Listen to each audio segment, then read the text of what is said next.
Listo. Yo no, no, tu No, pantalla. ya la voy a poner. Ah, bueno.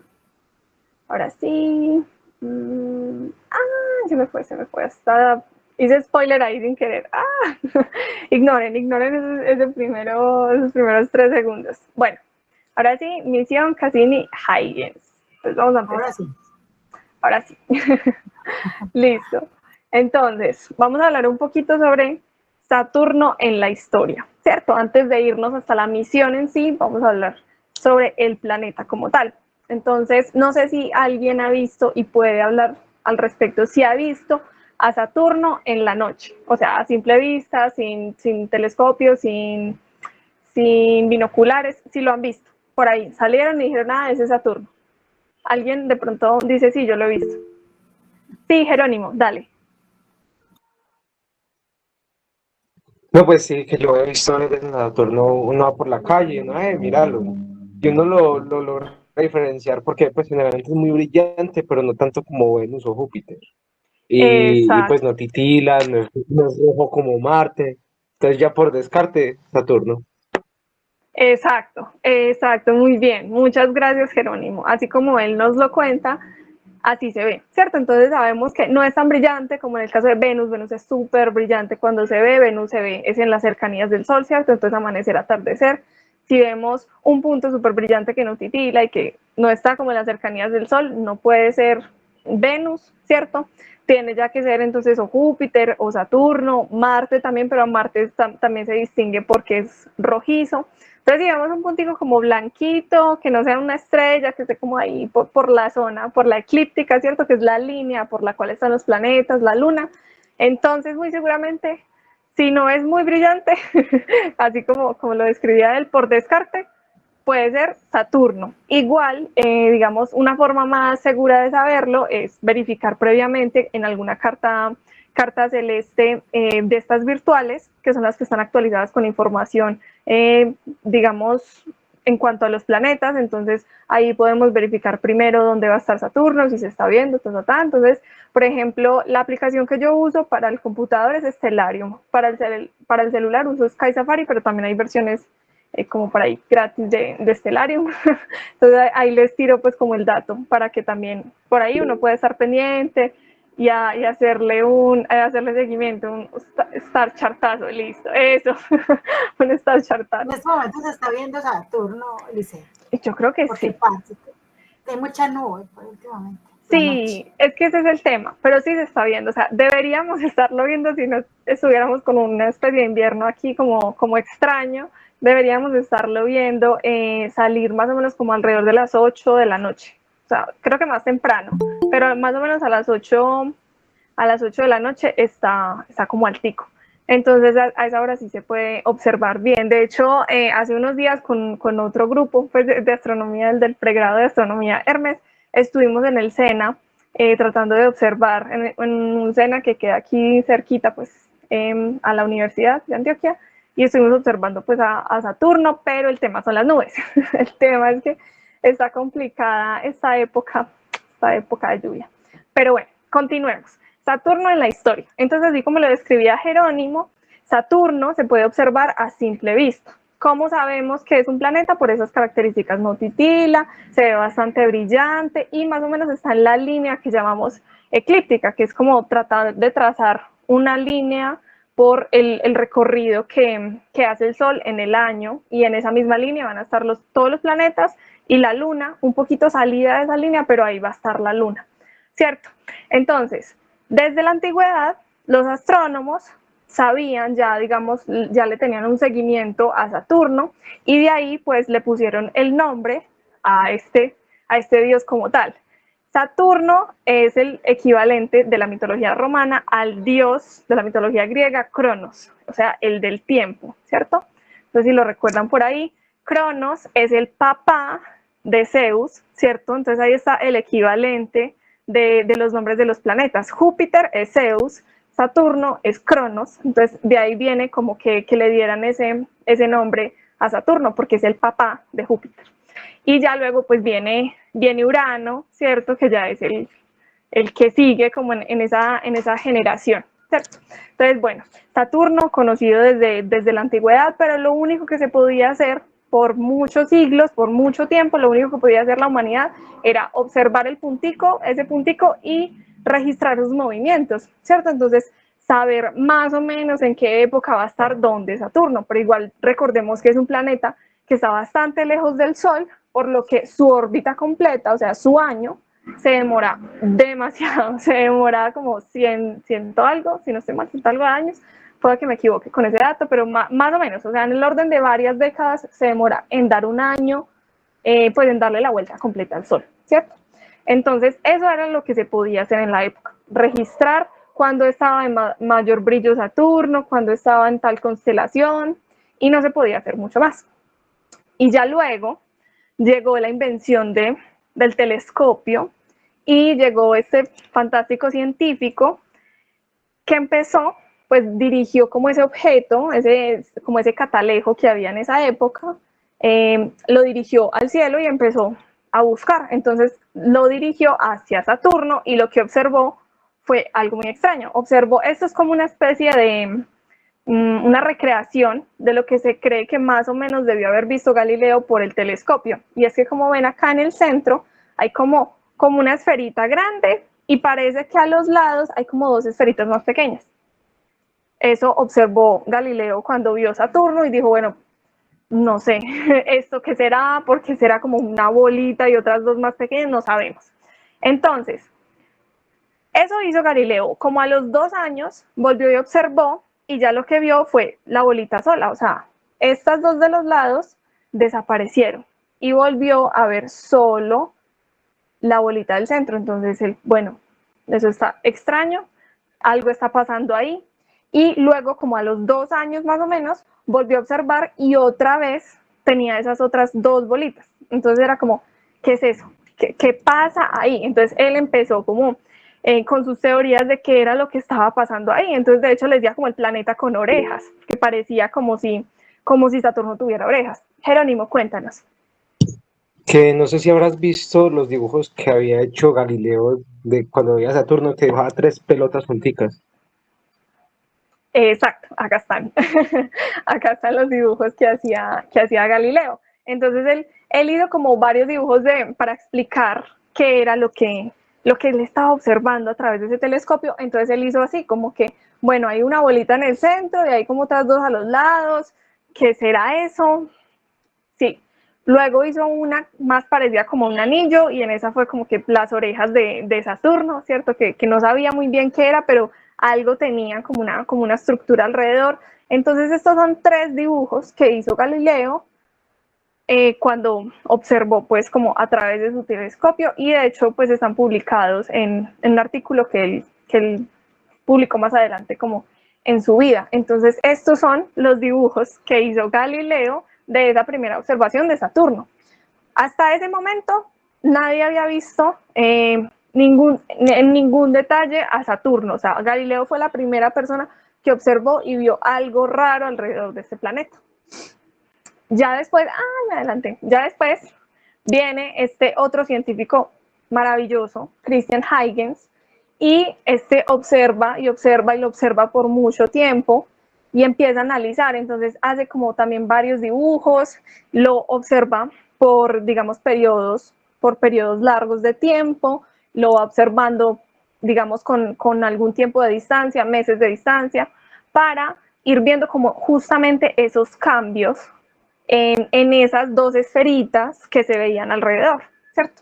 Entonces, aquí hay como varios dibujos de lo que él empezó a observar. ¿Por qué? ¿Por qué será que se observan o por qué será que Galileo observó que estaban las dos como esferitas ahí al lado, luego no estaban, luego ya Huygens, digamos, hizo estos otros dibujos? ¿Por qué? Resulta que en la órbita de Saturno alrededor del Sol, no todo el tiempo estamos viendo a Saturno como así completamente en la misma dirección, es decir, estos son los anillos. Entonces, a ratos lo estamos viendo así con los anillos de ladito, a ratos lo estamos viendo como desde arriba, a ratos lo estamos viendo como desde abajo. Y esto es porque Saturno también tiene su propia inclinación, ¿cierto? Entonces, dependiendo de la posición en la que esté alrededor del Sol, vamos a ver una parte específica de Saturno. Entonces lo podemos ver justo de ladito, o inclinadito así, o inclinadito así, ¿cierto? Entonces eso es lo que se puede, digamos, observar. Y de ahí el hecho de que no se vean o sí se vean los anillos. Entonces, muy seguramente, cuando Galileo observó Saturno y lo vio como sin nada, o sea, sin las dos esferitas de los lados, era porque Saturno estaba con los anillos así, ¿cierto? O sea, estaban justo de perfil, entonces los anillos de perfil son demasiado delgaditos. Ahorita les voy a mostrar una imagen que les va a dejar impactados sobre lo delgados que son esos anillos de Saturno. Entonces, eso hizo que no se observaran. Para la, digamos, para la capacidad que tenía el telescopio de Galileo, pues no se alcanzaba a ver esa pequeña lineecita que eran los anillos cuando están así de costado. Entonces, por eso se dejaron de ver en esa segunda observación pues, que hizo Galileo. Ya estos son como dibujos un dibujo más avanzado también de Huygens sobre ya lo que él supone esto ya sí es un planeta como tal que tiene anillos. Entonces él fue digamos como el descubridor de los anillos de Saturno, no por ser el primero en observarlos, sino por ser quien resolvió el misterio, ¿cierto? O sea, ya los observó Galileo, pero él fue el que resolvió el misterio de qué era eso tan extraño que se observaba alrededor del planeta. Entonces él dio la teoría de que eran anillos e incluso pues descubrió una luna de Saturno, que es Titán, que es la luna más grande que tiene Saturno.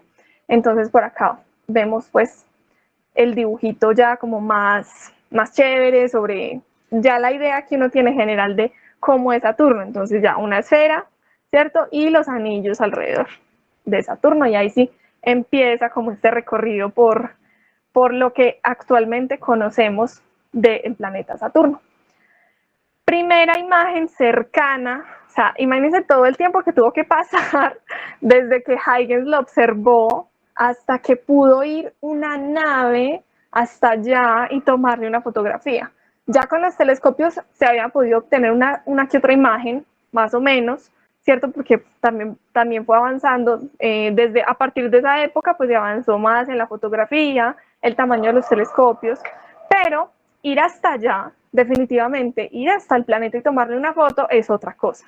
Entonces, la primera imagen que se tiene ya desde las cercanías del planeta es de la Pioneer 11.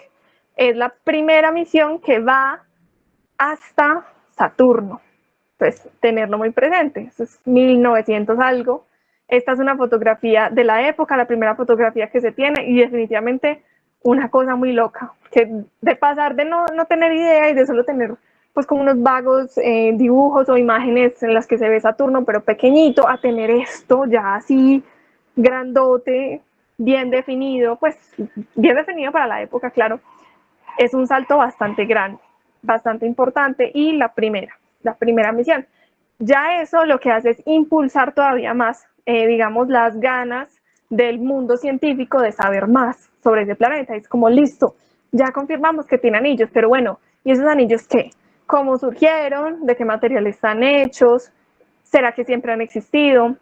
¿Por qué los demás planetas no tienen anillos? ¿O los tienen? ¿Sí los tienen? Sí, entonces ahí ya empiezan a surgir muchas más preguntas alrededor de este planeta. Y eso es algo que a mí me parece muy destacable y muy bonito de la ciencia, y es como, mientras más escudriñamos, mientras más encontramos cosas, más preguntas surgen.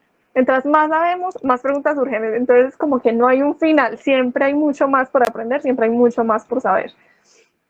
Acá, entonces ahora se viene ya las fotos que tomaron las misiones, la Voyager 1 y la Voyager 2, cuando pasaron por Saturno. Entonces ya son imágenes, claro, mucho más definidas.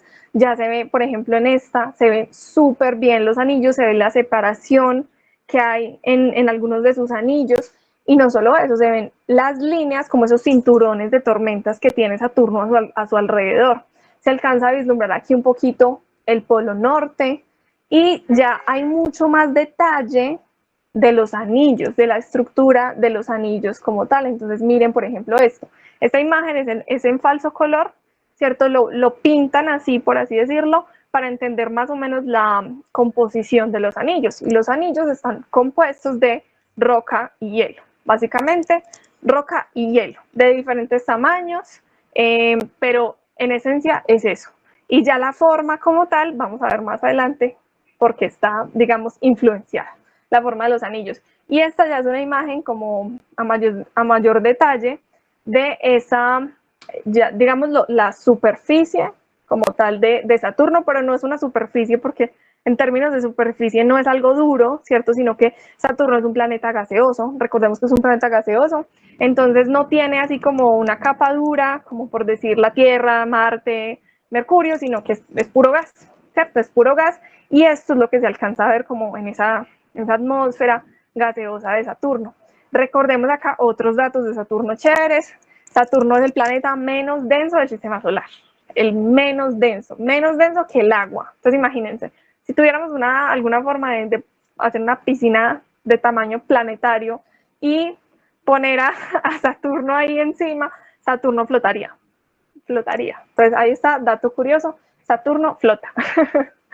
Entonces, bueno, aquí continuando con la travesía, ahí sí se llegó el proyecto de Cassini. Fue como, listo, tenemos imágenes súper bonitas de Saturno, hemos conocido ya mucho más del planeta, pero necesitamos saber más. Siempre se necesita saber más. Entonces la NASA empieza ya como una serie de proyectos para explorar el sistema solar, ¿cierto? Entonces se empieza a ir no solo a Saturno, sino que previamente se fue a Júpiter con la misión Galileo, que fue la primera misión, pues como en ir y estudiar a profundidad Júpiter. Ya digamos la tecnología daba para hacer muchos más estudios, ya no son solo fotografías, sino que eso lleva espectrómetros para ver la composición del planeta, lleva cámaras en infrarrojo para ver a través de la superficie como tal, o sea, ver a través, digamos, de esas capas y capas de nubes. Entonces tienen mucha más tecnología. Ya tienen la suficiente tecnología en esa época en la NASA como para decir, ya podemos enviar cosas chéveres para estudiar a Saturno, para estudiar sus anillos y para estudiar sus lunas, que las lunas empiezan a tener digamos, una importancia cada vez mayor, las lunas de los planetas, ¿cierto? Y sobre todo Saturno, que tiene una luna tan grandota que es Titán y que está compuesta de hidrocarburos también. Entonces, ya por parte de las misiones Voyager habíamos visto que algo raro pasaba con Titán, ¿cierto? Entonces, Titán tiene como esta atmósfera gruesa, tiene nubes, ya lo habíamos visto. Ahora, necesitamos estudiarlo mucho más, porque qué tal que allá haya vida o se pueda desarrollar, o se haya desarrollado y haya terminado, pero si tiene algún proceso relacionado con la vida, definitivamente es algo que tenemos que estudiar. Entonces, por eso, Titán, otro objetivo bien importante para estudiar por parte de la NASA. A mí me parece importante también, como siempre, poner una que otra imagen, si se puede, claro, de las personas involucradas en el proyecto, porque es bien complicado y este proyecto requirió la colaboración es una colaboración internacional. Este proyecto no es solo de la NASA, sino que es de la NASA, la ESA y la Agencia Espacial Italiana. La Agencia Espacial Italiana fue la que hizo, de hecho, la antena que tenía pues como la nave espacial, o sea, la que tenía Cassini.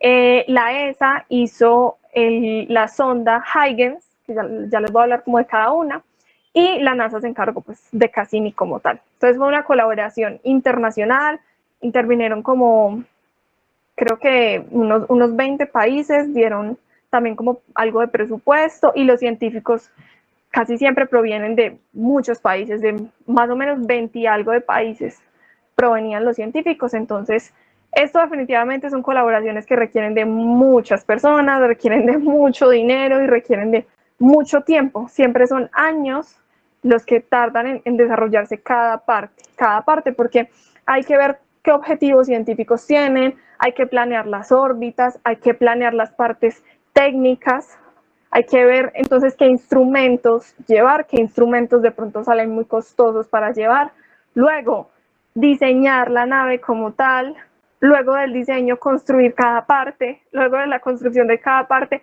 montar todo eso junto. O sea, definitivamente cualquier misión al espacio es una cosa de una complejidad exagerada y por eso requiere, digamos, tantas pruebas, tantas personas y tanto dinero, porque la complejidad es enorme, enorme, enorme, pero realmente se ve recompensada con las ganancias en términos científicos que tenemos. Casi que todo lo que hoy sabemos sobre Saturno, bueno, no todo, pues, pero una gran parte, una parte muy grande es debido a estas misiones espaciales a esos planetas. Entonces, los objetivos como tal, y de hecho los voy a leer así como de la lista, tal cual los objetivos principales. Entonces, determinar la estructura tridimensional y el comportamiento dinámico de los anillos de Saturno. Entonces, importante determinar cómo están formados los anillos, cuál es su estructura, de qué están hechos, cómo se comportan, cuál es la relación que tienen con las lunas, todo eso. Determinar la composición de la superficie de los satélites y la historia geológica de cada objeto. Entonces, como les decía, las lunas también son una parte fundamental del objetivo de la misión como tal, ¿sí? Determinar la naturaleza y el origen del material oscuro de la superficie de Jápeto. Hay una luna que es mucho más pequeña que Titán, es pequeñita, y tiene una superficie muy oscura. Creo que es de los objetos más oscuros que se encuentran en el sistema solar. No se sabe, o sea, en esa época no se sabía muy bien qué era lo que generaba que esa superficie fuera tan oscura. Entonces también analizar qué es lo que pasa con esa superficie. Medir la estructura tridimensional y el comportamiento dinámico de la magnetosfera. Recordemos que en el caso de Saturno, igual que Júpiter, son planetas que tienen campos magnéticos muy fuertes. Obviamente el de Júpiter es mucho más fuerte que el de Saturno. Júpiter es mucho más grande, ¿cierto? Y rota mucho más rápido que Saturno, pero también tiene un campo magnético importante y también, digamos que parte de estas misiones era hacer como una especie de mapeo de esos campos magnéticos y entender también cómo pueden afectar las misiones, cuál es la interacción que pueden tener con las lunas, bueno, y así. Estudiar el comportamiento dinámico de la atmósfera de Saturno, ¿cierto? Entonces, como lo hablábamos, eso es puro gas, se forman tormentas y hay una característica muy especial que tiene Saturno en el polo norte, que ya lo vamos a ver, que también es como, digamos, objeto de estudio, de arduo estudio. Y estudiar la variabilidad de la atmósfera de Titán, también importante, es una atmósfera muy grande, es una luna grande que tiene una atmósfera bastante pesada, bastante importante, y tiene un ciclo Titán, así como parecido al de la Tierra, el ciclo del agua, pues, que tiene la Tierra. Entonces, tiene nubes, tiene lluvia, no es de agua, es de metano, pero también es un ciclo como tal. Entonces, es un ciclo de pasar de líquido a gaseoso y así. Y realizar la cartografía detallada de la superficie de Titán. También se quería saber muy bien de qué estaba compuesta la superficie como tal, las rocas, cómo se dividía, digamos, tiene cráteres en donde tienen los cráteres, tiene ríos, lagos, donde están ubicados, ¿sí? Entonces, digamos que todo eso eran los objetivos principales de la misión. Claramente, tomar fotografías chéveres también es una parte importante, pero sobre todo se querían era obtener datos así muy, muy detallados sobre la superficie, sobre el comportamiento, sobre los anillos, e incluso ahondar un poquito sobre las posibilidades del surgimiento de la vida en Titán. ¿Quién sabe? Son preguntas, digamos, que se hacen los científicos a la hora de enviar estas misiones, pues, o de planificar estas misiones. Ahora sí, el orbitador. Entonces la misión consta de dos partes, una es el orbitador y el otro es la sonda Huygens. Entonces el orbitador se llama Cassini por el científico Giovanni Cassini, italiano, y la sonda, la sonda Huygens, que está destinada a ir a Titán, se llama, digamos, tiene su nombre en honor al científico Christian Huygens, que fue el que descubrió, pues, como tal, qué era eso que estaba alrededor de Saturno, o sea, el descubridor de los anillos y de Titán. También fue un gran científico para otras áreas, fue uno de los primeros que defendió la teoría ondulatoria de la luz, además fue el creador del reloj de péndulo. Entonces, cada vez que veamos un reloj de péndulo por ahí, recordar que es el mismo, el mismo que descubrió los anillos de Saturno, ya no se nos va a olvidar. Ese científico definitivamente hizo avances en muchas áreas diferentes y bueno, ahí está como la sonda en honor a él, que es creo que lo mínimo que se merece ese gran científico. Entonces, bueno, acá tenemos algunas de las partes. Como les comentaba, esta antena grande de acá fue la que se hizo por parte de la Agencia Espacial Italiana. Acá está la sonda Huygens, que iba como ahí pegadita, digamos, a Cassini todo el tiempo, hasta que ya cuando sobrevoló Cassini, pues digamos que la soltó, ¿sí? Y ya Huygens entra como a Titán y llega a su superficie, pero ya les doy más detalles sobre eso. Entonces, bueno, las antenas para telecomunicaciones, radar, ¿cierto?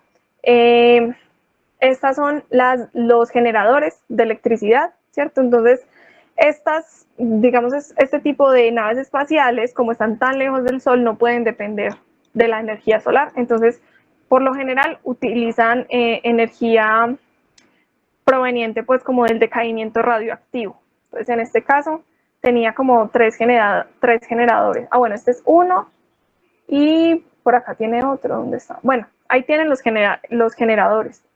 Perdón, son estos de acá. Ahí tienen los generadores, pues, termoeléctricos, y esto va a hacer que más adelante, digamos, eso tenga relación con la forma en la que terminó la misión como tal, pero ya no les hago más spoiler, ya les digo por qué. Bueno, ¿qué más tenía? Esto para detectar también, para hacer mediciones del campo magnético, esta parte, digamos, esta antena, ¿cierto? De acá. Y bueno, por ahí debe tener las cámaras, pero esto es en términos muy generales. Ahora, la sonda Huygens. Esta, digamos que ellos siempre hacen como dos versiones de todo. Ellos hacen una misión que es, un aparato que es el que va hasta allá y otro aparato que es el que se queda acá en la Tierra. Por lo general hacen como las dos, digamos, construyen los dos aparatos. ¿Por qué? Porque si algo falla en el aparato que ya está por allá lejos, pueden estudiar qué es lo que sucede, o dónde puede estar el daño o cómo repararlo desde acá en el otro objeto. Entonces, por ejemplo, en las misiones a Marte, que se mandan los rovers. Entonces, que, no sé, se atascó la llanta del rover en una roca, se rompió o algo así. Eso tienen que coger el rover que está acá en la Tierra y ponerlo en un terreno similar y ver qué pasa y ver cómo solucionar. Entonces es algo como que ayuda un poquito a imaginar las condiciones en las cuales está, digamos, esa nave espacial allá alrededor del planeta o en la superficie del planeta, dependiendo pues la misión, pero es algo que ayuda un montón. Entonces esta es como la réplica que se queda acá, la réplica de la sonda Huygens. Esta sonda tenía como objetivo llegar a la superficie de Titán, ¿cierto? Y poder como tomar datos en ese descenso. Entonces, en el descenso hacia Titán empieza a medir la composición de la atmósfera, entonces empieza a medir presión, ¿cierto? Y también toma una fotografía bien chévere y bien interesante de la superficie de Titán. Entonces, este es un logro bien gigante, bien importante, porque es la primera vez que se aterriza en un cuerpo del sistema solar externo, ¿cierto? Entonces tenemos el sistema solar interno, que son Mercurio, Venus, Tierra, Marte, ¿sí? Ahí está el cinturón de asteroides, y ahora el sistema solar externo, Júpiter, Saturno, Urano, Neptuno. Pero como sabemos, esos 4 planetas son gaseosos, entonces no se puede aterrizar en ellos. Entonces tampoco era como mucho objetivo enviar misiones que tuvieran algo como para aterrizar, porque son planetas que no tienen como una superficie en sí. Mientras que en este caso, sí hay algo que tiene una superficie, no Saturno, pero su luna, Titán, tiene superficie. Entonces, aterrizar ahí es posible, además de que es bastante interesante, aterrizan en Titán, en esa luna. Entonces, es el primer aterrizaje que se realiza en el sistema solar exterior y fue todo un éxito. Uno pensaría pues que la sonda se quedó mucho rato, no sé, tomando datos o eso, pero en realidad fue algo que duró más o menos como transmitiendo unas 72 horas, transmitiendo datos. Jerónimo, cuéntanos. También se llamaría alunizaje o titanizaje o cómo sería. No, ellos ya suelen decir como igual aterrizaje.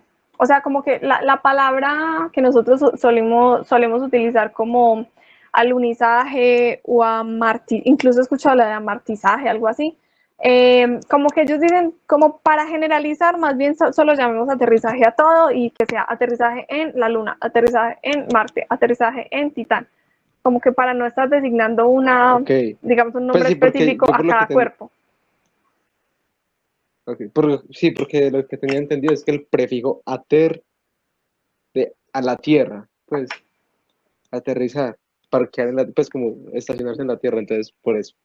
Pero dale. Sí, sí, así es. Pues sí, de hecho es así. Lo que pasa es que ya como por facilidad, como en la actualidad, digamos, ya hay otros cuerpos para aterrizar y se ha hecho, se ha hecho, ¿cierto? Ya se aterrizaron en otros lugares. Entonces, como que o sea, es más fácil generalizar, ¿cierto? Como poner una sola palabra así signifique eso para todos los lugares que estar definiendo nuevas palabras para, digamos, para cada Pues sí, porque cuerpo. también con esos asteroides así bien raros uno ir por allá y como, bueno, voy a 674G89 rizar. Pues no, Sí, no es no, práctico. no es práctico. E incluso para el asteroide que se aterrizó, que hace poquito llegó la misión que devolvió pues como polvito del asteroide. Hubo una misión que aterrizó en un asteroide, recogió polvo y se devolvió. Entonces, por ejemplo, en ese caso es como a Venus, creo que es Venus, el asteroide, si no estoy mal, si no me falla la memoria, creo que es Venus. Entonces, decir como a Venusaje, pues no, sería confuso. Entonces, más bien como, ay, ya, llámela todo eso aterrizaje y ya, sin importar si el prefijo pertenece o no. Es como con el tema del planeta, la definición de planeta. Realmente la definición de planeta está basada en no podemos estar llamando a cada cosa que nos vamos encontrando planeta. Entonces, tenemos que poner un límite, una definición clara de planeta, y por eso quedó Plutón afuera, porque no cabía como en la definición de planeta, pero esa definición de planeta fue literalmente por facilidad de nombrar, ¿cierto? Porque después se siguieron encontrando más planetas menores, se encontró pues Makimaki, Haumea, Ceres, entonces se necesitaba como generalizar esto primero para no ir agregando entonces otras cosas y que todo se llame planeta, que a los niños toque enseñarles 50 planetas pues en el colegio, sino más fácil 8. Entonces, es como algo así, por facilidad. Cuéntame. No, que un dato curioso. ¿Sabes quién participó en lo de esa misión de ir coger polvito en asteroide y volver? ¿Quién? Brian May, el guitarrista de Queen. Ah, sí, él participó, la verdad no sabía. Dato interesante. Wow, dato muy interesante. Muchas gracias por ese dato. Ya lo tendré en cuenta para las futuras sesiones de caos. Voy a empezar a decir. Bueno, continuando aquí, no perder el hilo, continuando con Huygens, con Cassini-Huygens. El lanzamiento de la misión se dio en el 97, ¿cierto? Entonces, en el 97 se lanza, pero se demora unos buenos años en llegar hasta Saturno, porque recordemos que todo está muy lejos en el sistema solar y la mayoría es puro espacio vacío, entonces la misión todo ese rato simplemente viajando, como 7 años, si no estoy mal. Creo que 7 años. Y bueno, la fecha de lanzamiento es el 15 de octubre del 97, entonces ya en estos días, el domingo, estaría cumpliendo 26 años desde el lanzamiento de la misión. Cassini-Huygens. Logros científicos. Cassini fue una misión pionera, entonces como le comentaba, fue el primero en orbitar Saturno. Pues ustedes dirán, pero las otras misiones que tomaron fotos, la Pioneer y la Voyager, esas misiones no lo orbitaron como tal, fueron y realizaron algo que se llama sobrevuelo, ¿cierto? Entonces es como que se aprovechan de su gravedad, toman foticos y ya, y siguen derecho para otros destinos. Entonces, por ejemplo, en el caso de la Voyager, creo que fue la 1, vea, hablamos acá de eso y siempre las truco. Bueno, la Voyager que siguió para los otros 2 planetas, entonces pasó por Saturno y dijo, bueno, de acá ya me sigo para Urano y Neptuno. En el caso de la otra Voyager, sí se quedó un poquito más de tiempo en Saturno, pero más que todo para estudiar a Titán. Entonces no se quedó como orbitando Saturno como sí lo hizo Cassini. Entonces Cassini es el primer orbitador que tiene Saturno. El primer aterrizaje en el sistema solar exterior, como les comentaba, el primer aterrizaje porque se aterrizó en Saturno, que lo hizo la sonda Huygens, primero en muestrear un océano extraterrestre. Bien importante ese dato, bien importante porque es que ¿cuándo nos encontramos océanos extraterrestres? ¿Cuándo? No es tan común encontrarse, digamos, cualquier sustancia en forma líquida, no es tan común. O sea, el estado líquido que aquí en la Tierra lo tenemos en abundancia, los mares, bueno, no es tan sencillo de encontrar digamos, en el resto del sistema solar. Si nos vamos muy cerquita del Sol, pues todo es roca seca, ¿cierto? Entonces Mercurio, Venus, pues tienes una atmósfera muy gruesa, pero no hay líquido como tal, sino gas, y ya debajo de esa capa gruesa de atmósfera de Venus, ahí es pura pues roca, la superficie dura. Acá en la Tierra sí, pues es el único lugar que sí. Marte es un desierto, pura roca, tiene hielo, y hay momentos en los que se ha detectado que tiene algún pequeño líquido fluyendo y se cree, pues, bueno, prácticamente en este momento es certeza de que tuvo en el pasado agua líquida fluyendo en su superficie porque tiene, digamos, marcas de esa agua que debió haber fluido en el pasado, pero en el presente no. Y así ya avanzamos hacia el sistema solar exterior y pues tampoco es que haya mucho. Las lunas, pues no sé, las lunas de Marte no tienen. Ya si nos vamos a Júpiter, ahí sí podemos empezar a encontrar agua líquida, pero también esa agua líquida está debajo de capas sólidas de hielo, como por ejemplo en el caso de Europa. Europa se cree que tiene pues ese océano interior, pero tiene una capa bien gruesa de hielo encima, entonces tampoco es que sea muy fácil ir y tomar una muestra de ese océano de Europa. Entonces, el océano como más accesible, por así decirlo, Titán, allá es como más o menos lo más fácil. Titán y bueno, muestricas que se pueden tomar también de Encélado, porque recordemos que Encélado está botando en su interior, está botando esa agüita que tiene en el interior por los géiseres. Entonces ahí es que sí se pueden ya tomar muestras de ese océano extraterrestre, ¿cierto? Entonces de resto no tenemos como mucho más de dónde estudiar océanos extraterrestres. Bueno, Cassini amplió nuestra comprensión de los tipos de mundos donde podría existir vida. Antes, o bueno, incluso en la actualidad, lo único que nosotros podemos hacer en la búsqueda de vida es buscar cosas que se parezcan a nosotros, ¿cierto? Entonces, no a nosotros los humanos específicamente, no buscar extraterrestres o algo así como con formas antropomórficas, no, sino con respecto a la vida que existe acá en la Tierra. Entonces, vida basada en el ADN, vida que requiere carbono, vida que requiere hidrógeno, ¿sí? Entonces, empezar a pensar en otras estructuras o en otras posibilidades de surgimiento de vida no es tan sencillo, solo tenemos una muestra. Entonces, ver, por ejemplo, las condiciones que tiene Titán y empezarnos a preguntar, ¿será que allá se podría desarrollar vida? Tiene un ciclo de un líquido. En los líquidos se pueden generar más fácil las interacciones entre moléculas para que se creen moléculas más complejas y finalmente puedan dar origen a la vida. Entonces empezó como a ampliar un poquito ese panorama que nosotros tenemos sobre la posibilidad o no de existencia de vida. Entonces, bien importante.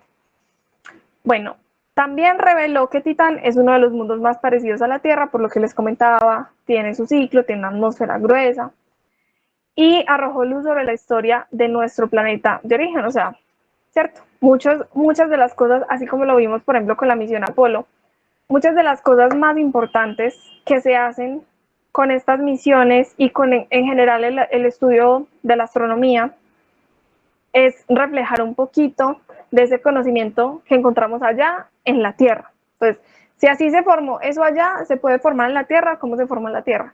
Si hay posibilidades de que la vida haya surgido de esta forma en Titán, entonces ¿cómo surgió en la Tierra? O sea, como que es muy común devolver la pregunta hacia la Tierra, hacia nosotros mismos, y es bastante importante, ¿cierto? Cada cosa que estudiamos en el sistema solar nos habla sobre nuestro pasado y sobre nuestra propia vida y sobre nuestro propio planeta. Cassini era, en cierto sentido, una máquina del tiempo. Reveló los procesos que probablemente dieron forma al desarrollo de nuestro sistema solar.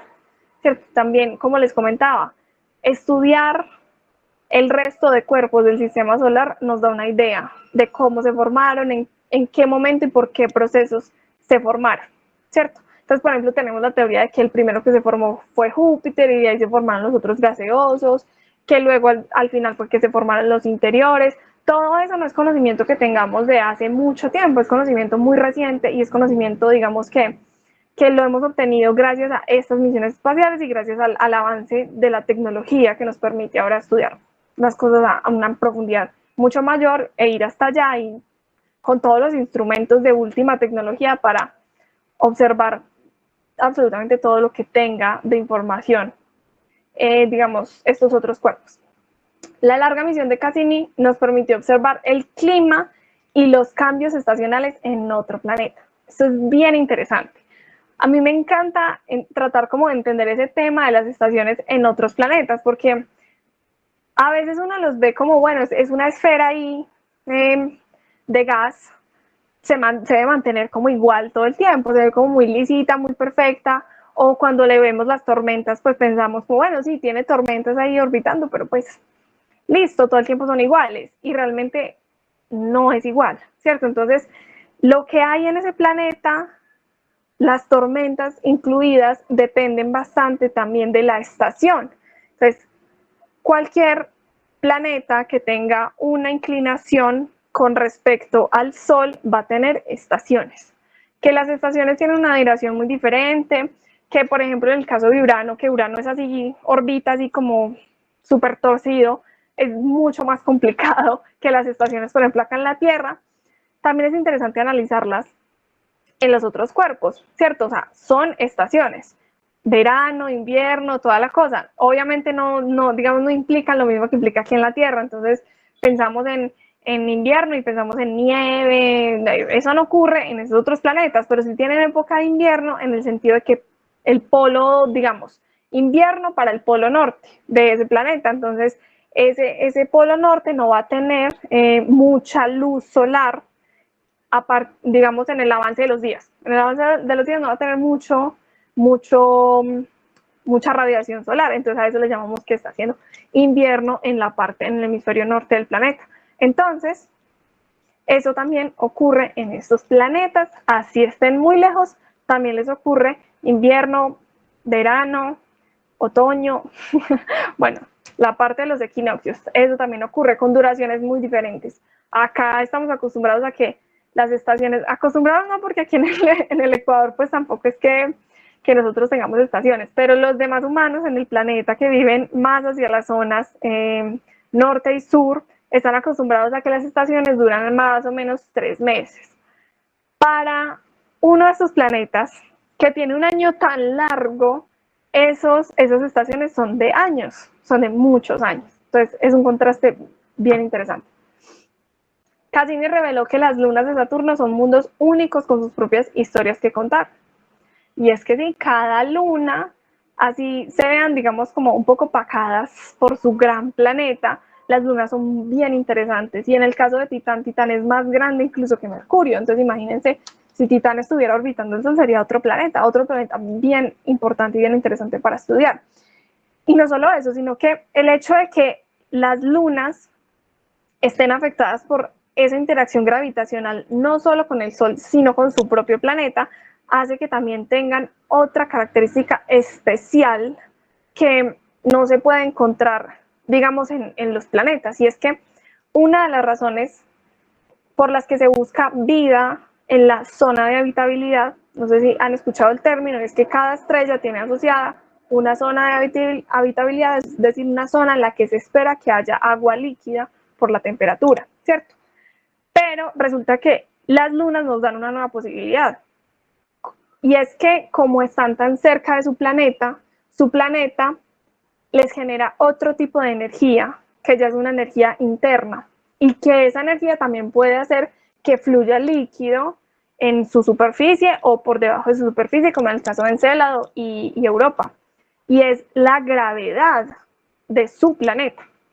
Porque entonces, como está tan cerca de planetas tan masivos, la gravedad lo que hace es como darles una masadita al planeta, entonces como que los jala un poquito, como si fueran plastilina, y eso hace que tengan un calor interno, tengan una fuente de calor interna, entonces no dependen únicamente de esa fuente de calor que es el Sol, sino que por cosas, digamos, por esas interacciones gravitacionales internas de ese sistema planeta-luna, se genera otra fuente de calor. Y allí es que puede surgir, digamos, posiblemente, no lo sabemos, alguna posibilidad para el surgimiento de la vida. Jerónimo, cuéntanos. No entendí bien eso de por qué se hace calor. Se hace como una fricción o algo. ¿O cómo? Sí, lo que pasa es que como que todo el tiempo la gravedad del planeta está jalando la superficie, por así decirlo, pues sí, como la superficie del planeta como tal. O no solo la superficie, está jalando todo lo que es la luna.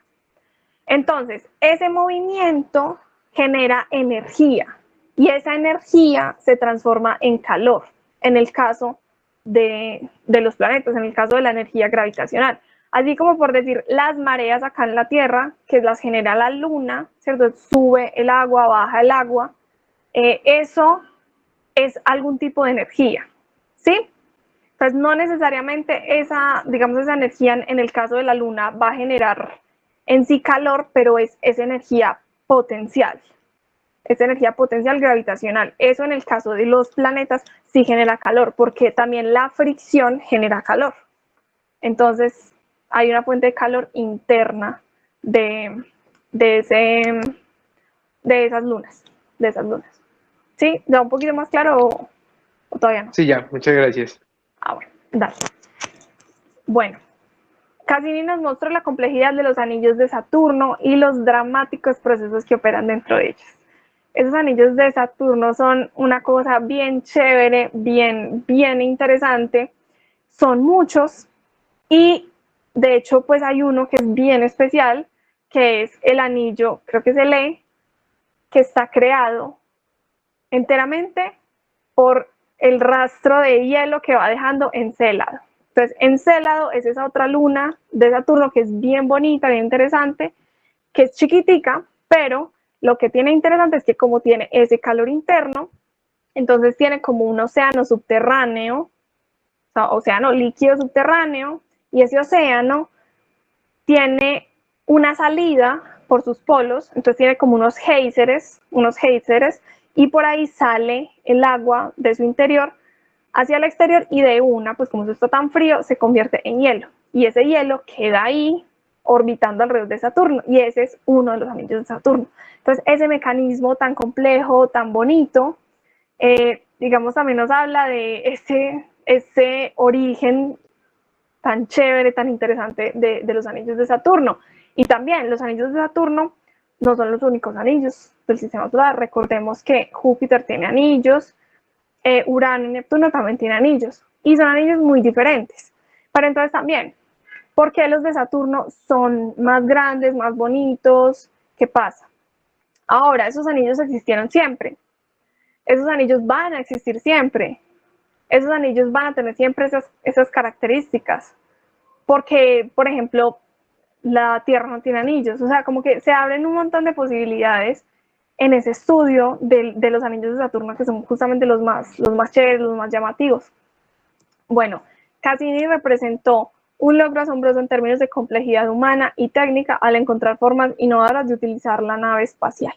Hay muchos retos que se tienen que solucionar durante la construcción de la misión como tal, o sea, en el proyecto, porque hay recursos limitados, entonces use bien los recursos, hay que hacer, digamos, mucha optimización de cosas, de materiales, optimización de personal incluso, pero también hay cosas que se tienen que solucionar ya cuando la nave está por allá.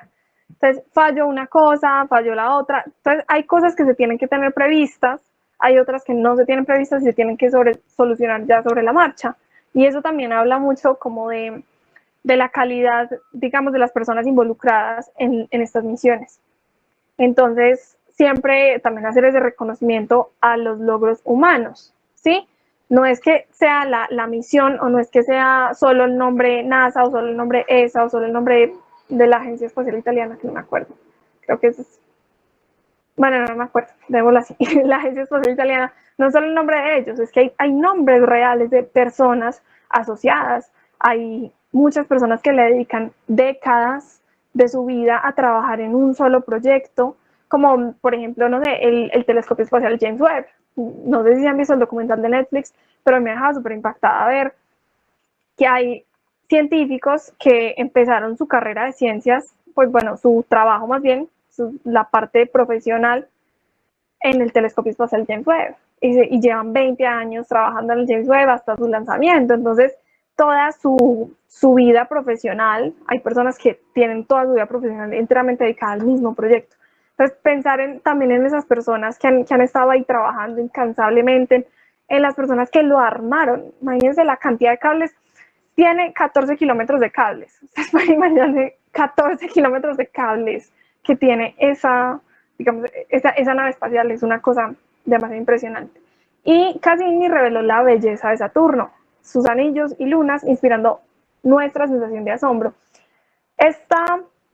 Digamos que este logro a mí también me gusta resaltarlo, y es porque no todo es solamente datos, no todo es solamente conocimiento en sí, también podemos resaltar esa parte más artística, esa parte más humana. No solo es listo, sabemos que hay vida, sabemos de qué está hecho, sabemos, también es como qué hermoso, qué bonitas esas imágenes que tenemos de Saturno, qué hermosos esos anillos. Eso también es un valor, eso también es un valor científico, que la humanidad en este momento tenga la posibilidad de observar esas fotos, de saber que hay un planeta por allá a un montón de kilómetros que se demora tanto orbitando y que tiene anillos y que están hechos de no sé qué y que es el planeta menos denso. Eso es bonito, es un conocimiento humano que no tiene que tener como un sentido funcional en sí, sino que vale por sí mismo, o sea, vale por el conocimiento como tal, vale por la parte también estética como tal, por la inspiración que nos puede generar ver un planeta así de hermoso y saber cositas sobre él. Entonces, cosas para resaltar ahí de la misión. Mejores fotos, esta es una selección personal, aclaro, que son las que más me gustan a mí, ¿cierto? A ustedes les pueden gustar más otras fotos, pero esas son las que me gustaron a mí y se las quise traer aquí como para que las hablemos. Entonces, esta es de mis favoritas, definitivamente. No, este no es el nombre oficial, pero es el nombre con el que uno muchas veces lo encuentra por en internet y es como eclipse de Saturno, ¿cierto? Entonces, ¿qué es esto? Cassini estaba en la parte, digamos, en la sombra de Saturno, y lo que pudo observar dirigiendo su camarita hacia la Tierra, bueno, hacia la Tierra no, hacia la Tierra, hacia Saturno, y que sí se ve también la Tierra, entonces bueno, en el fondo sí se ve la Tierra también, pero bueno, la dirigió hacia Saturno. Tenemos esta impresionante vista de los anillos, y a contraluz es mucho más fácil observar, por ejemplo, ese último anillo, que está hecho de puro hielo de Encélado. También, como estamos mirando hacia el Sol, ¿cierto? Podemos ver los planetas interiores, al menos 3 de esos planetas interiores, es decir, Venus está por allá un puntico, Marte también está por allá, y la Tierra y la Luna también están ahí visibles en esa foto. Entonces es una foto bien especial, en un eclipse de Saturno, que nos deja ver otras cosas desde esa distancia, como es el sistema solar interior, nuestra casita, la Tierra y la Luna, y súper chiquititas, que desde esa distancia no son nada. Entonces, esas imágenes siempre son muy, muy interesantes de ver porque nos recuerdan lo pequeños que somos. Bueno, 5 lunas y Saturno. ¿Alcanzan a ver las 5 lunas? Entonces, recontemos las lunas. 1, 2, 3, 4 y 5. A primera vista, uno pensaría que acá está Saturno y aquí están sus anillos, si uno la ve así como por encima. Pero miren que si ya uno ve más detalle, esta es una luna y ahí se alcanzan a ver como la superficie así con cráteres. Entonces tenemos 5 de esas lunas, vemos que una de estas lunas está ahí como en los anillos y alcanzamos a ver como esa parte final de los anillos de Saturno. Para mí es súper, súper bonita, la verdad, esta foto. Tarjeta postal desde el plano de los anillos, esta sí se llama así, es el nombre que le dio la NASA. Y para mí es súper impactante esta foto porque miren el grosor de los anillos. O sea, es una cosita de nada comparada con el tamaño del planeta. Obviamente estos son varios kilómetros, pues, pero para tamaños planetarios, esto es muy delgado. O sea, los anillos son muy, muy, muy delgados. Entonces acá se pueden ver perfectamente de perfil y esto nos da luces en por qué Galileo vio en una de esas observaciones como que no estaban esas dos esferitas alrededor y es claro, los anillos estaban así, justo de lado y miren eso tan delgado, o sea, tratar de observar esa cosita toda delgadita desde acá, desde la Tierra con un telescopio de 1600 algo, pues realmente, obviamente no iba a observar nada, ¿cierto? Entonces, por eso, esta también es especial porque nos da una idea de el grosor. Vemos fotos maravillosas de los anillos así gigantes y como esta, pues, que tenemos acá, que uno dice esos anillos brutales, pero si vamos y los observamos de lado, esto es lo que vemos, muy delgados, son muy delgados los anillos. Este me pareció súper chistosa porque el nombre oficial es Una canción de hielo y luz. Y yo que soy bien friki, que soy bien fan de Juego de Tronos, eso viene de esa saga que es Una canción de hielo y fuego. Entonces esta foto salió como por esas épocas, entonces le pusieron así, Una canción de hielo y luz, que en realidad es, o sea, pues como haciendo referencia a esa saga de libros. Pero bueno, digamos que lo interesante de esta foto no es solamente como el guiño a la serie y a los libros, pues, sino que también nos habla de lo que estamos observando, hielo y luz, ¿sí? El hielo es lo que está saliendo, este es Encélado y este es el polo de Encélado por el que están saliendo esas plumas, se le llaman plumas, de agua y salen directamente a formar ese último anillo. Entonces, ahí está el dato curioso de esta foto. Este para mí es maravilloso. Este es el hexágono que está en el polo norte de Saturno. Saturno tiene un hexágono en su polo. No se sabe muy bien por qué. O sea, listo, es una tormenta, pero porque tiene forma de hexágono. Muy raro, o sea, porque las formas en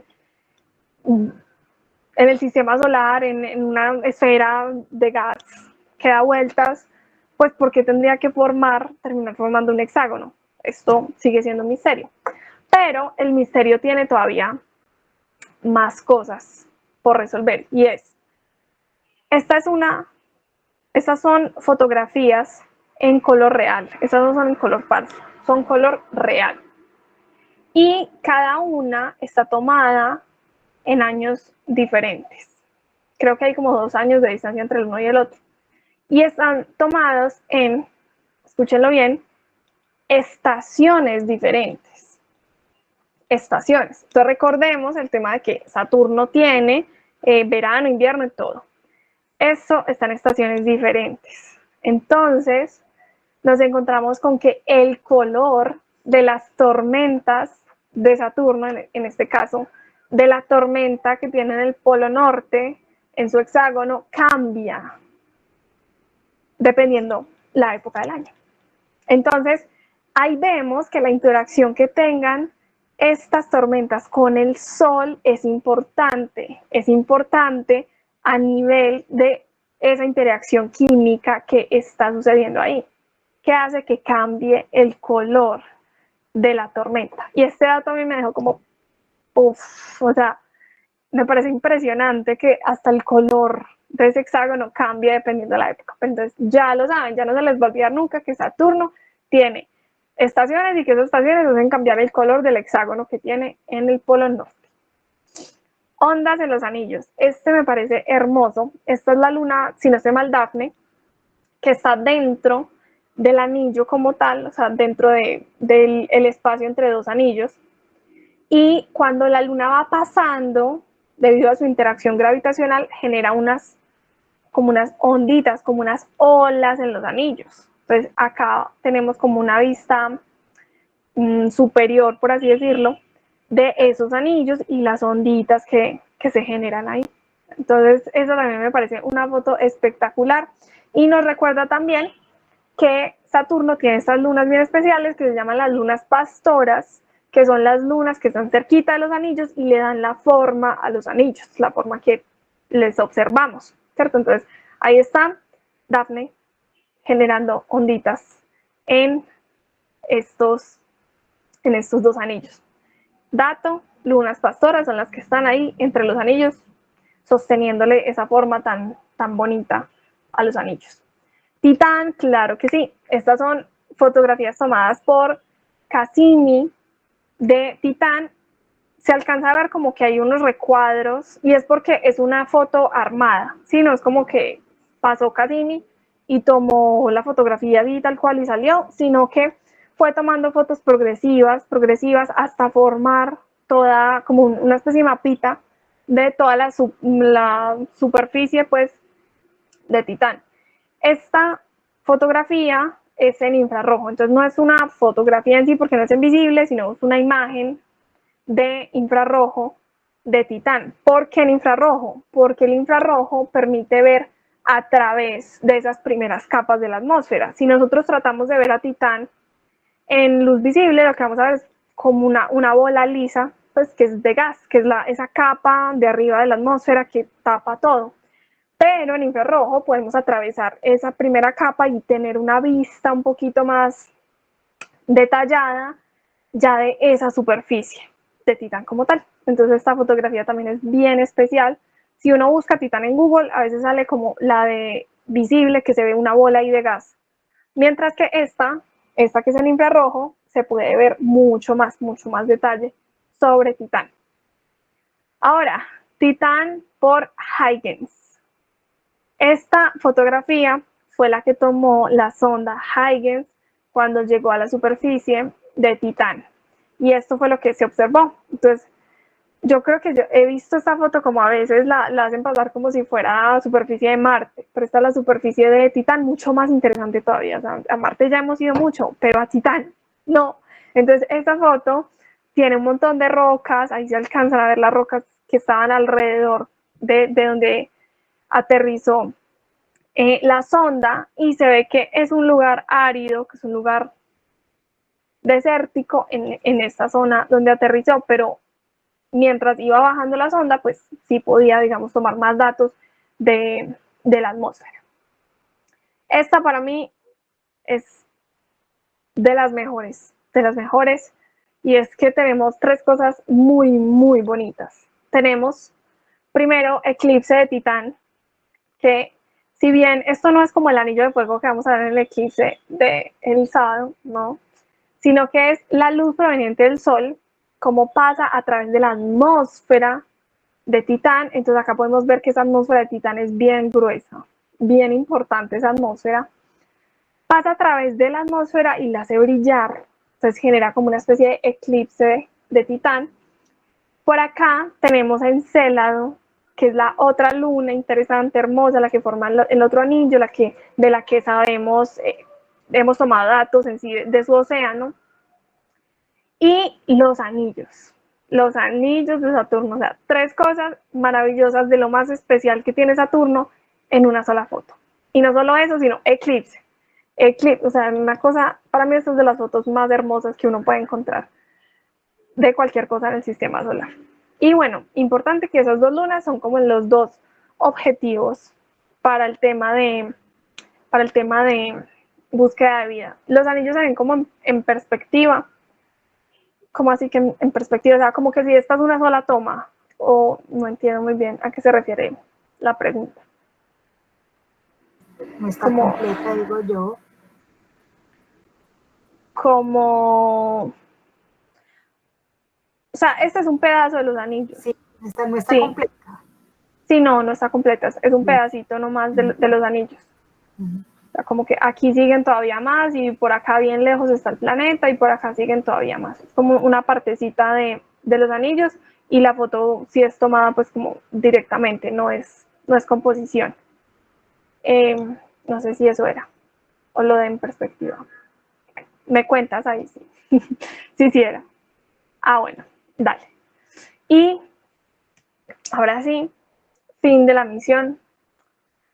La misión terminó hace no tanto, pues yo recuerdo que ya estaba en la universidad cuando terminó la misión y fue muy especial. Ese fin de la misión, le sacaron videito y todo, ya lo vamos a ver. Y bueno, esta es como una imagencita que tiene algunos de los datos más importantes de todo el recorrido que hizo Cassini, ¿cierto? Entonces, la misión llegó allá como en el 2004 y terminó en el 2017. Siempre fueron unos buenos años de estudios que hizo, como 13 años de estudio que hizo Cassini alrededor de Saturno y se merecía un gran final, claro que sí. Entonces, bueno, acá está. ¿Qué dice acá? No alcanzó a ver estas letras. Bueno, entonces, en total le dio 22 órbitas a Como las Saturno. nubes, algo así, las clouds de Saturno. Tengo el computador también bien lejos. Sí, Nubes de Saturno. Clouds, sí, nubes. sí, pero lo que no entiendo es cómo, o sea, si se metió dentro. Bueno, no entiendo. Listo, pero este sí pasó a través de. Esto es bien importante. Al final, Cassini pasó entre los anillos y el planeta, antes de meterse al planeta como tal. O sea, las órbitas finales de Saturno alcanzó a pasar en ese pequeña, pues supuestamente pequeña, pero es grande, en esa distancia entre los anillos y Saturno. Entonces ahí está ese dato bien interesante. Entonces aquí dice pasar a través de esa, digamos como de una abertura de 2.400 kilómetros, que realmente es una abertura pequeña, realmente. Bueno, la velocidad, esta pasó 4 veces a través del anillo más interno, el anillo D. Entonces pasó 4 veces a través. Y eso es bien importante porque es que hay que pensar que los anillos están hechos de un montón de partículas. Entonces cualquier partícula chiquitica que le pegara a la nave espacial en una zona inadecuada, adiós misión. Entonces el riesgo de atravesar los anillos o de atravesar ese espacio entre planeta y anillos es bastante grande. Y es un riesgo medido y es un riesgo que, mejor dicho, gracias que no pasó nada, que no se dañó nada en esos pasos.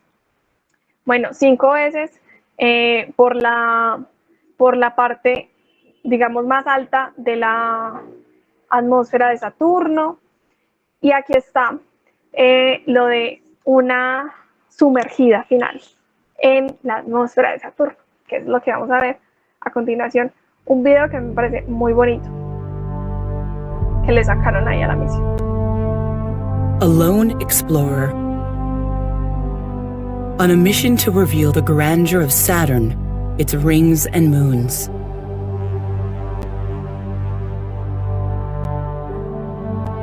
After 20 years in space, NASA's Cassini spacecraft is running out of fuel. And so, to protect moons of Saturn that could have conditions suitable for life, a spectacular end has been planned for this long-lived traveler from Earth. 5, 4, 3, 2, 1, and liftoff of the Cassini spacecraft on a million-mile trek to Saturn. We have cleared the tower. Its program is in. All program is in. In 2004, following a 7-year journey through the solar system, Cassini arrived at Saturn. The SOI burn attitude or pointing position, and light up the rockets.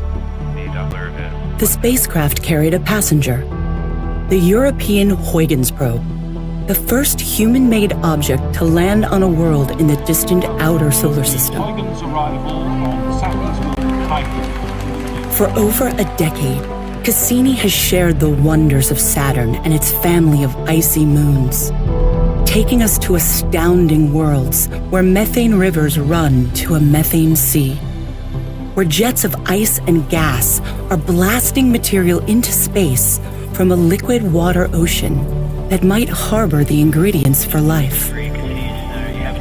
Bueno, ahí And sobre Saturn, Enceladus. a giant world ruled by raging storms and delicate harmonies of gravity. Entonces sobre Japeto, Titán, Now, Enceladus, Cassini has one last 20 daring años. assignment. desde el lanzamiento. Y ahí sí, el gran final. El gran final de esta espectacular Cassini's misión. grand 20 finale is a 7 brand años new desde el adventure. lanzamiento hasta la llegada.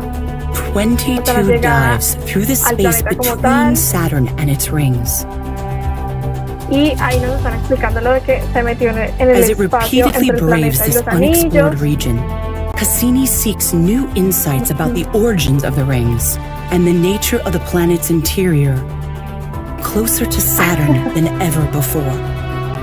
Sí, la misión más vieja que algunos de los asistentes On the final orbit, acá. Cassini will plunge into Saturn, Y bueno, ahí están fighting to explicando keep lo its de antenna pointed que at Earth el as it final transmits its de Cassini farewell. como tal es ese In the skies sumergirse of Saturn, en esa the atmósfera journey ends de Saturno.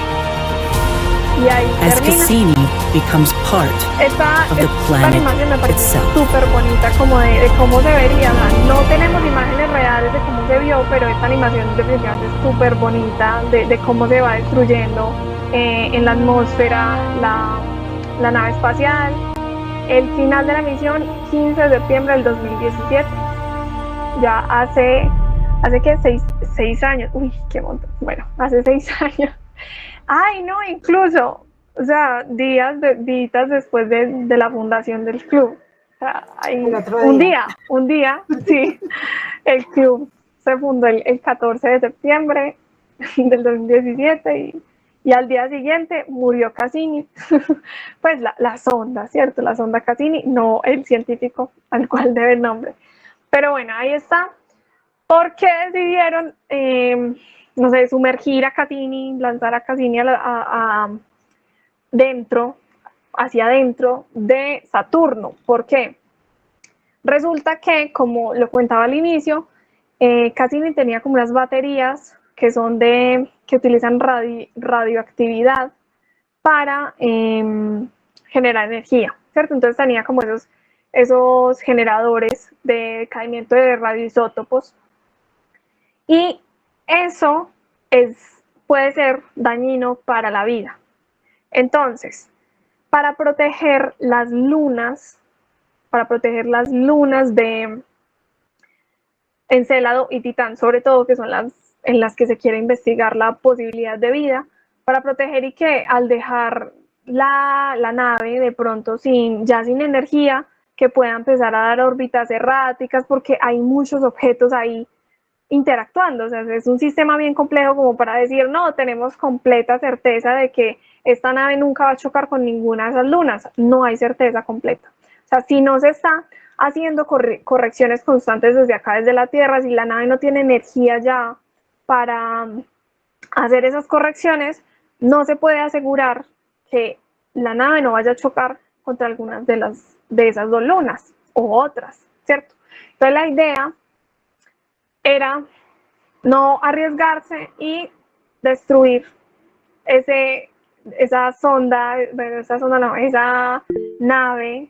nave tan compleja y tan costosa, destruirla en Saturno. Fue, digamos, como el mejor final que se le podía dar a esa misión. Jerónimo, cuéntanos. Ve, yo tenía una dudita acerca, pues que tú dijiste anteriormente que pasó más o menos 9 veces a través de los anillos. ¿Eso fue controlado? ¿Eso solamente, eso se dio porque pues tiraron la sonda y eso empezó a orbitar y pasó entre los anillos? ¿O si quería que pasara por ahí? ¿Y eso se controlaba también como para que pasara por esos lugares o cómo? Sí, ellos sí, Pues sí como que querían se que lanzaba pasara. con una catapulta. Sí, se lanzaba como con una catapulta y ya eso orbitaba o se iba controlando. No, se iba controlando. O sea, digamos que esos destinos tan exóticos que tenía como pasar entre los anillos, sí es algo que se hace de manera controlada y también se hacía con el objetivo de poder estudiar la composición de los anillos más de cerca, de poder estudiar cómo se ven afectados los anillos gravitacionalmente por las lunas pastoras. Entonces, sí fueron cosas que se hicieron controladas y planeadas. Sí, no fue algo así como, uy, se nos pasó, no, realmente sí fue algo controlado, algo con un objetivo pues como científico. Uh-huh. Bueno, Listo, y gracias. dale. Bueno, eso va siendo todo por el lado de esta misión. Muchas gracias. Eso es todo por este lado. Pero recuerden que vamos a hablar aquí un poquitico, ahí unos 2 minuticos, bueno, 5 minuticos, 2 minuticos, eso es muy cortico, unos 5 minuticos sobre el eclipse. Entonces voy a aprovechar aquí para, para compartirles como un poquito de información sobre el eclipse, que no se lo pueden perder, por favor, no se lo pierdan, nadie se lo pierda. Y voy a compartirles pantalla. En esta página, súper útil, se llama Time and Date, pueden encontrar información sobre el eclipse en la ubicación que ustedes vayan a estar. Si se van a ir para el desierto a observarlo, si se van a ir al norte, al sur, a donde quieran, aquí les dan la información de cómo se va a ver, a qué hora inicia, a qué hora termina, todo. Siempre recordemos, por favor, que no se nos olvide recordar que, que tenemos se me fue, que tenemos que utilizar protección para los ojos. No podemos en ningún momento, ningún momento observar directamente al sol sin protección. Entonces hay que comprar gafitas, de estas gafitas certificadas para poder observar el eclipse como tal. Hay otras formas también seguras de observarlo, pero no directamente, que ya es como haciendo proyección del eclipse. También se puede observar cómo la luz, mientras va sucediendo el eclipse, pasa a través, por ejemplo, de los árboles y la sombra que, no sé si han visto fotos, voy a buscar en Google, que hay foticos como de cómo se ve cuando la luz pasa a través de las hojas de los árboles y se ve en el piso cómo se proyecta la forma del eclipse. Entonces se ve como el sol y que le falta un pedacito. Entonces esa es otra forma segura. También se puede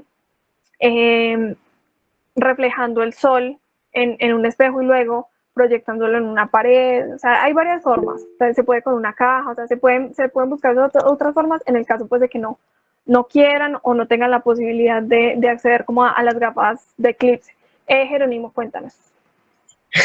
Perdón, yo interrumpiendo tanto, pero pues también quería hacer como la No hay problema. invitación que nosotros en el Observatorio Astronómico del ITM, mañana vamos a cerrar las inscripciones para que aprovechen y se inscriban para ir a ver el eclipse. Van a ver muchos telescopios, les vamos a dar acceso a las gafas, todo para hacerlo de forma segura. Acuérdense que tampoco pueden ver el sol con una radiografía, varias radiografías a través el vidrio de un carro polarizado.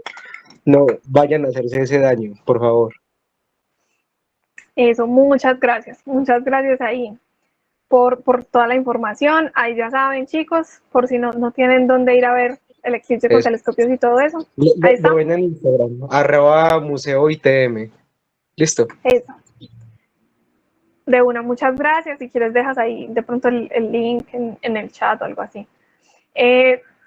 Yo realmente no voy a estar por acá, ni en el Oriente ni nada. Voy a estar en Santa Rosa de Cabal. si alguien se quiere hacer el viaje, allá vamos a estar también observando en Santa Rosa de Cabal. Del grupo Hermes también van a estar observándolo en Villavieja, que allá sí se va a ver la anularidad como tal, con telescopio. Entonces, el que se quiera animar también para allá también van a estar los compañeros del grupo Hermes. Mejor dicho, en todos lados van a estar observando ese eclipse, entonces aprovechen y no sino que busquen en dónde lo quieren ver. Bueno, entonces, acá les quiero mostrar como el recorrido que va a ser como tal el eclipse, ¿sí? Entonces, esta región de acá es la región de nuestro país donde va a ser visible la anularidad. En el resto de lugares, como por ejemplo Medellín, no se va a observar en sí la anularidad, o sea, el anillo de fuego no se alcanza a ver, pero se alcanza a cubrir bastante, suficiente como para que sea una experiencia bien chévere, para que no se lo pierdan, lo tienen que ver. Entonces, bueno, por acá tenemos, por ejemplo, Cali, Palmira, un montón de lugares, ¿cierto? Alcanza a estar Neiva, miren que el desierto está súper, súper bien ubicado. Entonces acá pueden entrar a esta página y observar en qué parte les va a quedar bien, les queda cerquita, vive un familiar, cualquier cosa, y aprovechen y viajan y ven el eclipse, o lo ven ya pues como lo vamos a ver los de los otros lugares, que va a ser más, que va a ser parcial, ¿sí? Entonces ahí tienen para que decidan hacia dónde van a viajar. O sea, van para el Baupés, bueno, a Guaviare, donde quieran lo pueden ir a observar, pero tengan presente, muy presente este mapa de dónde va a ser visible. Y nos devolvemos un poquito a la otra página donde les está mostrando cómo va a ser, por ejemplo, en Medellín. Así, esta es como una representación de lo que se va a alcanzar a cubrir para los que lo vamos a observar. Pues Medellín, Santa Rosa, es muy parecido. Entonces, esta va a ser la vista máxima, más cubierto, lo más cubierto que va a estar el eclipse en Medellín, ¿cierto? Entonces, el evento en sí es un eclipse de tipo anular, es decir, no cubre todo, o sea, no es total, la luna no alcanza a cubrir del todo el disco solar, sino que se forma un anillo, pero en las zonas que no están sobre la anularidad, solo se va a ver como parcial. Entonces, como lo muestra acá, no se ve el anillo en sí, sino como que todavía hay una partecita. Hay una partecita, no así, sino como que está mordidito.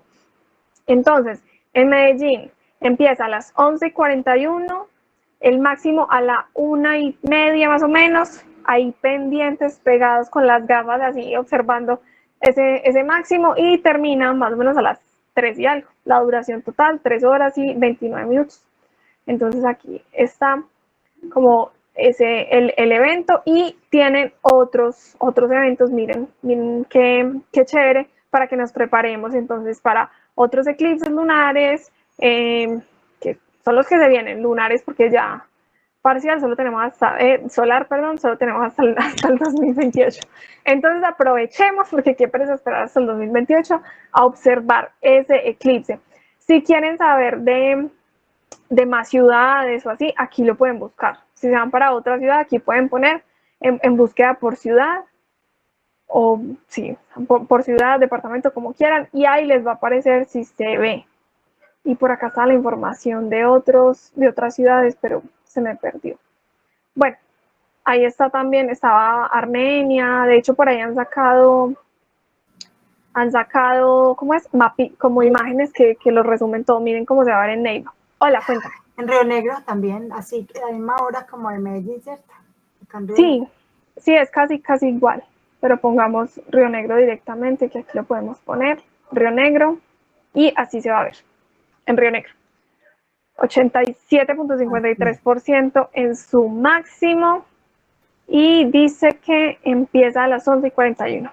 11:41, el máximo a la 1:29, casi a la 1:30, pues para que tengan en su calendario.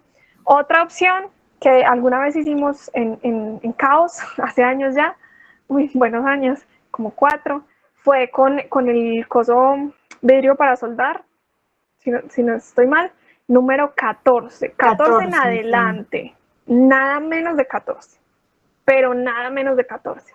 Con ese también se puede, y de hecho por ahí en casa hace rato que armamos como unas paleticas ahí como para que tuviera protector de cartón y en el centro el vidrio, como para no protegerse del todo bien del sol. Esa es otra posibilidad, pero también deben estar más bien agotados por esta época. Entonces, si no tienen la posibilidad de las gafas de eclipse o del vidrio de soldadura número 14, entonces la forma más segura es proyectarlo o verlo en la sombra de los árboles, pero nunca mirar directamente, por favor. Y ya saben, si quieren asistir a un evento en el que se esté haciendo como tal, pues ahí ya tienen la invitación pues de Jerónimo a ir al ITM, la mía a ir a Santa Rosa y la del grupo Hermes también. Hay varias La de invitaciones también Planetario. para ir a la Tatacoa. Por ejemplo, en la Tatacoa va el científico Michio Kaku.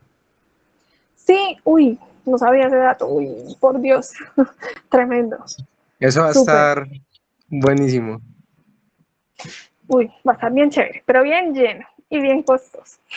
Pero bueno, ya ustedes deciden para dónde se quieren ir. Y bueno, eso ya sí va siendo todo el día de hoy. Espero que les haya gustado. No sé, dudas, comentarios. No sé, cualquier cosa. Increíble, no. Esta es la misión que más me gusta a mí, es la de esa de Cassini. ¿Sí? Sí, Ay, qué sí. chévere. No, muchas gracias, muy increíble, me gusta mucho. Bueno, con todo el gusto. Ya saben que por acá nos seguiremos viendo cada 15 días. ¿Qué más les cuento? No, ese es el tema de este año, exploración espacial. En la siguiente vamos a ver más cosas de exploración espacial. Si tienen alguna sugerencia específica con respecto a alguna misión que ustedes digan, yo tengo que ver esa misión, que no sea de las que ya vimos, las que ya vimos ya están por ahí disponibles. Ya está Apolo, ya están las Voyager. Si quieren ver otra de las que no hemos hablado acá, nos lo pueden mencionar y luego hablamos. Ya hablamos de Juno también, pero bueno, entonces alguna misión específica que ustedes digan, yo quiero saber sobre las misiones rusas, nos dicen y nosotros lo preparamos. ¿Listo? Entonces, bueno, muchas gracias a todos por asistir. Vean el eclipse, no se pierdan ese fenómeno, pero véanlo de forma segura. Muchas gracias. Cuídense los ojos, Bueno, por favor, chao, por buenas favor. noches. Por favor. Feliz noche, sí. Feliz Gracias. noche. Muchas Chao. gracias. Y qué pena también todas las interrumpidas. No, para eso es, no hay ningún problema por eso.